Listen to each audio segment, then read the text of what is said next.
Hey all, it is Glam Rebecca, and in today's video we are doing another Steam Reactions. Now this is one that I pulled on the 12th to record. It is now the 15th, so I am running a little behind. My computer crashed at was one point, so thankfully I'd saved off all the information for what I needed to get recorded, so I had it. This is for a game called Company of Heroes 3. Never heard of it. It says Company of Heroes 3 combines heart-pounding combat with deeper strategic choices in a stunning Mediterranean theater of war. In Company of Heroes 3, every battle tells a story. What's yours? Now, my nose is itchy.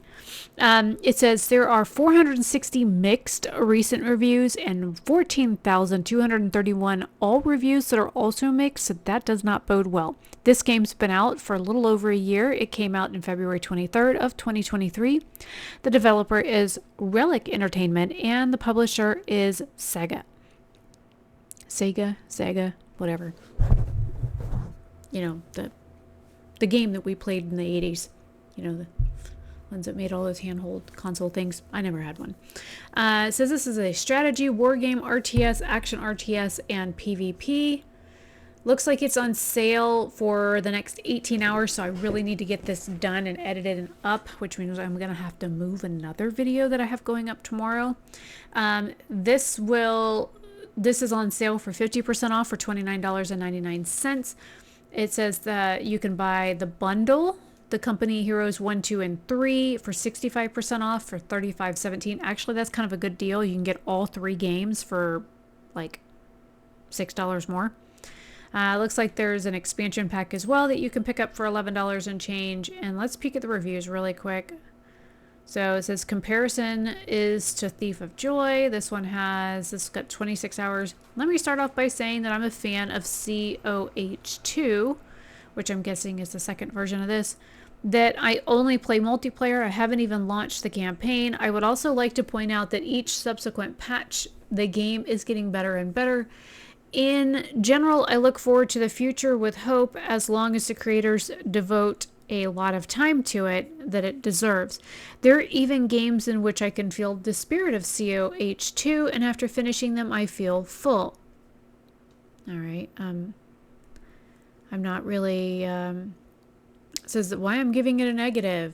Because unfortunately, the only individual games I think are only for fans of the series. Holy bunch of, I'm not reading all that. This one here's got 336 hours on record. After 300 plus hours, my overall opinion is the development team at Relic took this game and broke it into many little pieces and gave us 20% at launch. And over the last year, they have released quality of life improvements and gameplay features that the team knew were beloved in COH2, told the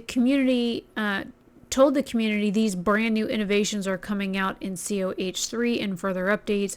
It feels disingenuous that's before you get the whole story of the game. COH and COH2 had some of the best WW2, which I'm guessing is World War II stories in the video game. COH3 is written on an MBA brained drone who does not care at all about the NA campaigns, the people, the tactics, or the efforts, or the effects the Titanic conflict had on our world.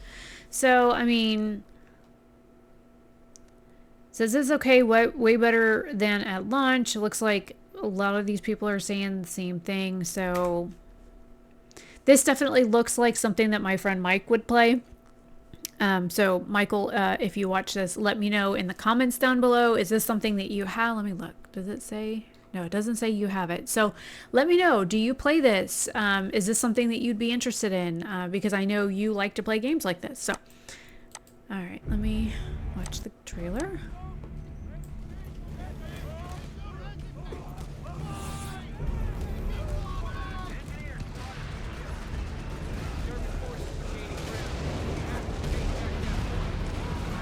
Ooh, load up the tank. Oh shit.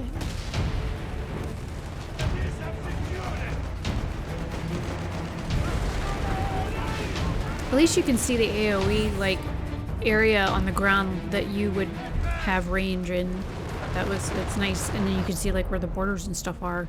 Some games don't do that. Whoa, that's a huge Gatling gun.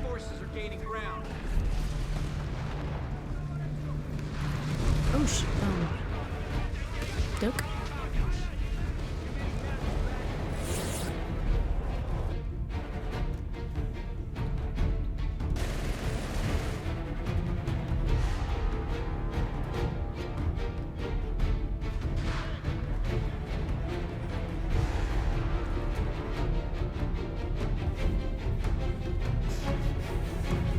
Looks like they've got like a lot of features.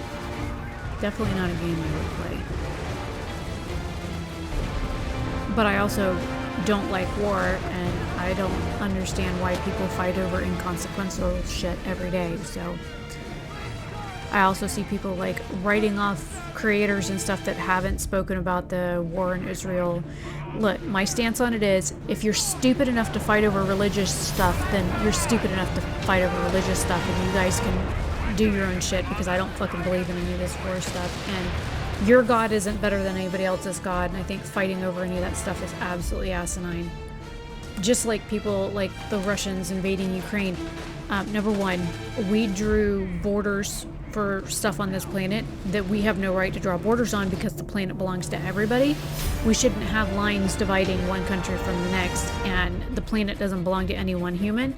So I really kind of have very strong stances on war and all the bullshit that goes on, like, I want your property, I'm gonna murder you for it kind of thing. I think that's absolutely stupid.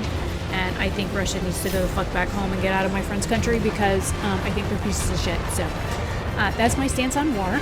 I don't like war games a lot of the times because it does depict real life events, and I am very opposed to war. When I was younger, I did try and get in the military because I thought what I wanted to do was fight for my country, because I thought America was great and I thought it had all these great ideals. And then, you know, I opened my eyes and stopped paying attention to the propaganda and realized what a piece of shit country we live in, and how our country tries to control everybody else's country on this planet, and how we think we're better than everybody else when we treat our citizens like third world people. And there are people in most of the rest of the planet that have better things, better features, better taxes, better representation, better healthcare than this country who's supposed to be America the Great. So that's my soapbox. Let's watch another one. This is, I mean, I like some of the aspects of this game. Again, it's a war game, so, oh shit, this is 7 minutes long. We won't be watching all of this. I like the fact that it had, like, on the campaigns and stuff, you could, I don't really like that whole flashing shit. Bugging my fucking eyes. Also, I clearly stated in another video recently about how I have a seizure disorder and I have a medical condition, and some asshat had the fucking balls to say something about it in my comments, like, hey everyone, what's wrong with you? Fan, executive producer on Company Heroes 3. Today we wanted to give you an overview of all the great content and also new. I don't give a shit about listening to these dudes talking. We're also introducing a number of quality of life updates, such as an improved replay hub. Alright, so let me stop that for a minute. Number one, I'm going to say this again. I have health problems, okay? And if games have flashing content on them, especially in their trailers and stuff, number one, there is a law in the United States that claims that if you have flashing in any of your video games or in your games or in your introductory videos and stuff, you are required by law to have a seizure or flash warning on everything. The fact that that game that I was reacting to did not have any of those warnings on the page, it was not up on the videos, it wasn't stated anywhere that this game could cause issues with people with seizure disorders. That right there is, I think, where I have a problem with the game. But also to have ignorant people come in my comment section and leave nasty comments about what the fuck's wrong with you. I clearly stated I have a seizure disorder. I can't watch flashy shit. It bothers me. It causes me to have a seizure. I don't see how I should have to explain that more than once, but of course I did. So, about this game. Number one, I like the fact that the map shows you, like, you can see over here on the left where, like, there's part of the blue encroaching in on the red. It shows you what is yours versus theirs. I like the options that it has over here. This is reminiscent for me of, fuck, what's the name of that game? Well, let me see if I can downsize this. Hold on, And, see if I- oh, shut up. Shut up.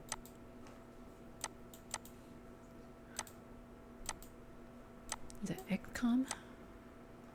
Where do I have it? Yeah, XCOM. So it reminds me of the controls in XCOM 2. Where is... Okay, let me put this back up. Okay, so I like where you can see like the borders and like the surrounding area, either like that's like a area effect or like what your range is in that certain amount of area. I like that feature. I liked how these are like QWER and like it shows you like an icon of what is what. I like that feature.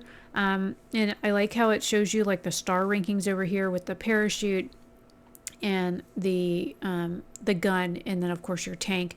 Like the tank here has 3 stars, this has 2 stars. It shows you like the level, I'm guessing. That's a lot of like helpful information that I'm looking at here. Also, you can see, I don't know if these names mean something in particular because I've never played the game, but I like the amount of detail that it gives you on the screen, and it's kind of cut off down here at the bottom. Company versus company. And even when I hit play, it doesn't seem to go away. But you've got like stats down here at the bottom too. I like it when games give you the information that is kind of helpful and shows you like a brief overview of some of the features and stuff. And I think the pictures on here that talk about like what is what, like you've got a plane looking one. You've got like an E, looks like it's some sort of a healing one. This one looks like some sort of infantry. Can't really tell what R is, and I'm guessing home is like, this is a scene where you can like do drops or something, and then you hit the home button to go back to like your base or something like that, I'm assuming. So I like all the information that it gives you. I'm certainly not going to watch no 7-minute long video. Let's see what this one is really quick. Oh, that one's only a minute. We'll watch this one really quick. Welcome to Company of Heroes 3. Command the forces of the Deutsches Afrika Korps in historic battles across the deserts of North Africa. Combine air, land, and sea forces to liberate Italy in a highly replayable, dynamic campaign. If we're in Play at Africa, your why are own we pace. fighting in Italy? Or why are the Take Italians stock. in Africa fighting? Because it's Then not their country. unleash devastating precision plays. That's another thing I don't understand. Fucking countries invading other countries. I want your shit. Overwhelm your opponents like, with 4 stay the fuck unique at home. factions and 12 all-new international battle groups, including international forces from countries such as India and Italy. Yeah. Going places where they don't fucking belong, sticking their nose in business that ain't fucking yours.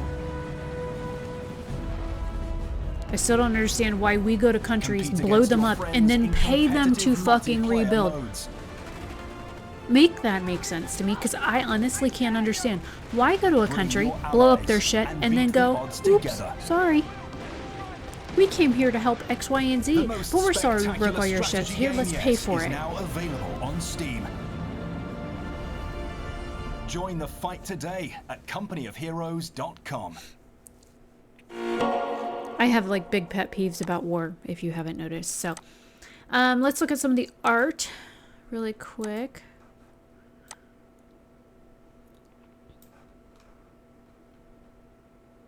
I mean, it seems pretty realistic to like what you would see in real life. The planes, though, they look like definitely World War II era planes. This is definitely not like new technology.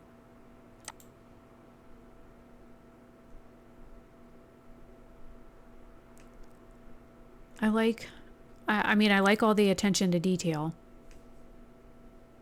It's surprising that there's a tank in the water. Like, how does that work?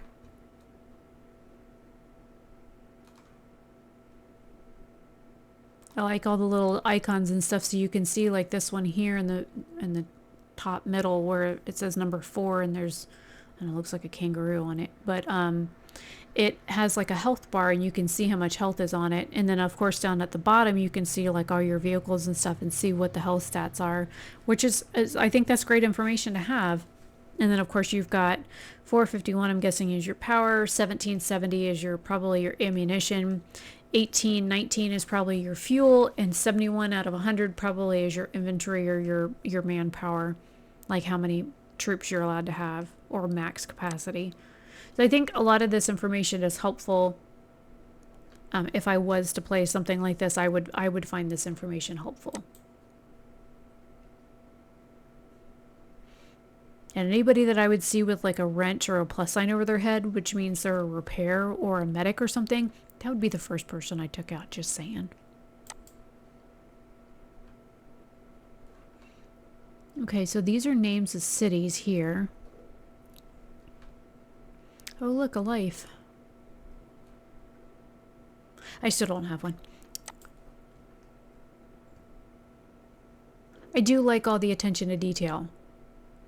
I think that it's a very detailed game. I think for any type of war buff or war enthusiast or anybody that likes reenactments and stuff like that, this would be something that they would gravitate towards. I think that it seems well done. The graphics are really good, in my opinion. It looks realistic enough, especially knowing about the era that I do. So I don't know. I definitely wouldn't play it because, again, I do not do war games. But I think for what it is, it looks like a good story. I don't know anything about Company of Heroes 1 or 2. Like I said, this one is on sale for the next 18 hours. When I initially put the notes down, it said the 19th? No, the 16th. It's on sale until May 16th. So it's got 18 hours, which means I need to get this up sooner rather than later. I may edit this and like put it up later tonight. And I am filming this on May 15th. It's currently 6:44 p.m. here, so I'm going to try and get this up as soon as possible so that I can get this out. That way I don't have to rearrange everything I've scheduled for tomorrow. So anyways, leave your thoughts and comments down below. No, I'm not going to get off my stance about health issues and properly disclosing things like flash warnings and trigger warnings and stuff like that. I'm also not going to get off my own stance of more. You can have your own opinions, and if you have your own opinions, that's great. You can go leave them on your own channel. You can stay the fuck off of mine with those, because honestly, I don't care. So you can feel how you want about war and how people treat other people and that kind of stuff. And I honestly don't think any religion, period, is worth fighting over. And I don't care what your religion is. As long as you respect mine, I'll respect yours, and that's how I feel on it. I think anybody going to war over any of that stuff is absolutely stupid. And also, stop taking shit that ain't yours. Like countries that fucking invade other countries because they want more land. Well, that's not fucking right. If you asked for it and they told you no, go the fuck at home. Play with your own toys. Stay at home. Stop taking shit that don't belong to you. And that's my stance on war. So anyways, I will leave this here. Have a great day or night wherever you are. And if you have played this game, let me know. Did you play it? Do you like this? I mean, is this something that you would play? Leave your thoughts down below. And yeah, if you're not subscribed, go ahead and feel free to subscribe. I do have 2 channels. And I do upload on my main channel first and then on my gamer channel second. They usually go up at the same time so that you can watch wherever you want. Only one of the 2 channels is currently monetized. I'm trying to get my gamer channel up to 1,000 subscribers so I can get it monetized. But anyways, I will see you guys later. Bye.